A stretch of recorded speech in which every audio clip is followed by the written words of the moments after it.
All right, hey, it's Rob, and time for the latest installment in every CD I own, the YouTube series that will literally never end. I probably own, I don't know, upwards of 9,000 CDs, so this, you know, series of videos will probably outlive me. I will never finish doing this. Anyway, we have new developments in the CD world here, at least in my little spare bedroom. I have two giant IKEA CD towers now that I just installed yesterday. Now I can proudly display, I think, 360 of my favorite CDs. My wife said, is that pretty much all of the ones that you have? Yeah, that's pretty much it. I don't know. It's probably, 3% of what I own. But anyway, it's cool to have them sitting out, and I have access to them now. I have my stereo right over there, so easy enough just to pop them in, and away we go. Anyway, so for this episode of Every CD I Own, we're talking about the Pretenders' debut self-titled EP, or as we often call it, Pretenders 1. Recorded in 1979, Sire Records, recorded at Wessex Studios. The engineer was Bill Price. You'll see those same credits on London Calling. Bill Price also recorded The Clash's London Calling at Wessex Studios. This is one of those, just seminal releases, and you're like, how is this band so good? Like right out of the gate.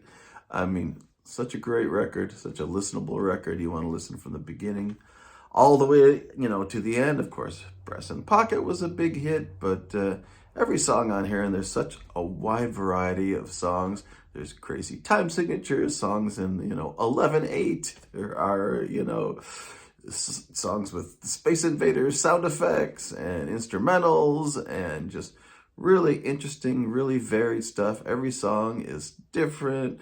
Ballads, there's a cover on here, and is there just one cover, Stop Your Sobbing by the Kinks? Yeah, that's the only one, but every song on here is just fantastic. Precious, The Weight, of course Kid is on here with that amazing guitar solo, Mystery Achievement, it's all on here, so great record. Just the start of a really fantastic career for Chrissie Hynde, and many great records to come. But this one is just, you really can't say much about it beyond the fact that, it just is just this great cohesive, release that kind of defines the genre. One of the, top records if you're looking for any, of the post-punk bands or whatever, especially from England, although Chrissie was from Ohio. I mean, this is right on the top of the list here. Just, accessible and yet still interesting, quirky, weird, but still, enough pop sensibility to get on the top 40 radio with Brass in Pocket.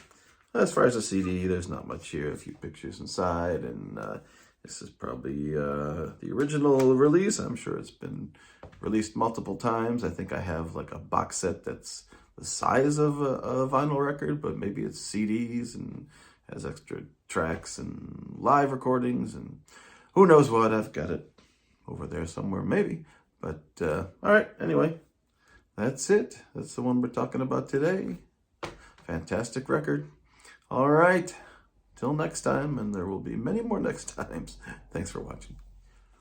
All right, I popped back on because I figured I was kind of being lazy. I do have this as well, the extra large version of the Pretenders debut LP. These are kind of weird box sets because they're LP size, but there's no vinyl in there. I don't believe so. Just looks like it's 3 CDs. Hiding out in there, but it fits along with your vinyl records. And there's just a, record size booklet that comes in this thing, and tons of cool pictures, interesting stuff in there. Pete Farndon, of course, we lost half of the Pretenders soon after the second record came out. Pete Farndon died, and then James Honeyman Scott also died, which was just a terrible loss. One of the best guitar players of the era, and both died from drug overdoses way too soon, especially two of them in the same band. Just terrible. But, both those guys were gone. Did not live much longer than, they needed to release a couple just fantastic records, and then they were gone. But, all right. So, anyway, I do have this as well, and it's kind of an interesting way to make a box set and to make it the size of a vinyl record, but also kind of deceptive because there is no vinyl in there. And then you gotta just dig out these CDs from these little slots here. But yeah, a cool package for sure. B-sides, demos, whatever they had recorded during the short time that this band was together, BBC in session, and then a live concert as well. So yeah, can't go wrong with the Pretenders debut, and this is pretty much everything that exists from that time. Live, B-side studio stuff that this band ever recorded. All right, there we go. Now I'm done. Later.